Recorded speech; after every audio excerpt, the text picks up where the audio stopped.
Corrupción en Jujuy. Denuncias públicas que no llegan a tribunales. Desde su llegada al poder, el nuevo gobierno busca diferenciarse con sus antecesores kirchneristas por una característica esencial y cada vez más valorada por la sociedad: la transparencia. Sin embargo, ese objetivo en algunas áreas fue más enunciativo que concreto. El Ministerio de Infraestructura y Planificación es un ejemplo de ello. Muchos de los que integran hoy el Poder Ejecutivo supieron denunciar desde su antiguo rol de opositores a la obra pública como el nicho de corrupción más grande del kirchnerismo.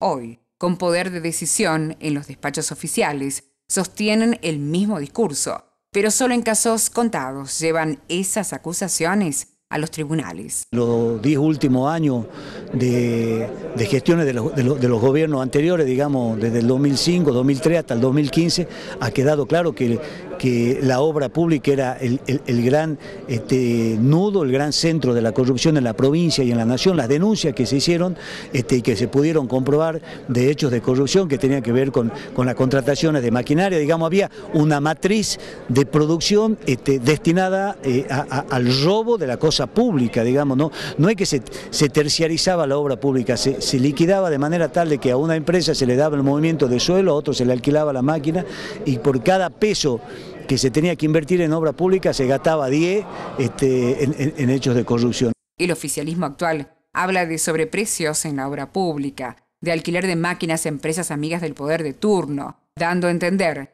que se trató de sociedades armadas a las apuradas y con el solo objetivo de quedarse con una licitación arreglada de antemano. Se dice que hubo mesas de dinero montadas en torno a la obra pública local. Sin embargo, a la hora de dar detalles de los supuestos casos de corrupción detectados, los funcionarios actuales levantan el pie del acelerador.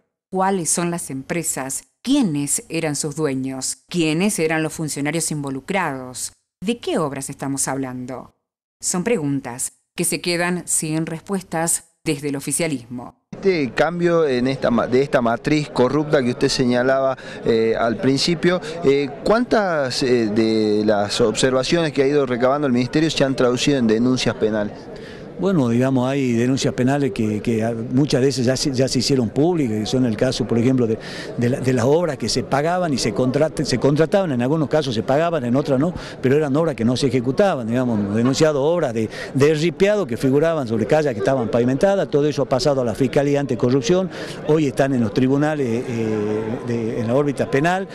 Obviamente son plazos de la justicia en la que yo personalmente no voy a opinar, pero lo que sí le puedo decir es que desde el Ministerio de Infraestructura, por cada irregularidad que hemos podido notar, hicimos las denuncias correspondientes. ¿En materia de alquiler de máquinas?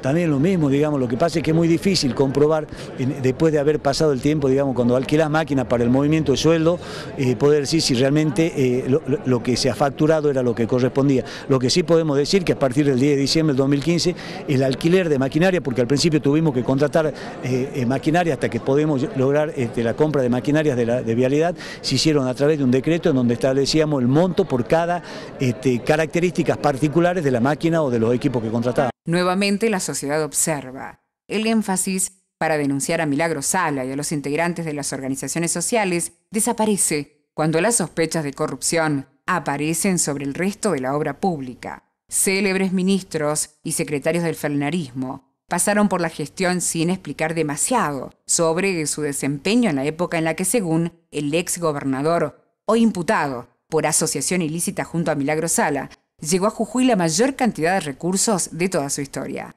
El resultado de esa hiperabundancia de dinero público fue un triste 42% de pobreza estructural al cabo de la década ganada.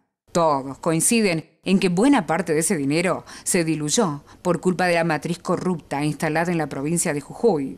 Pero quienes se supone conocieron los pormenores del descalabro miran para otro lado a la hora de abandonar el discurso y traducir en denuncias concretas el eterno latiguillo de la corrupción.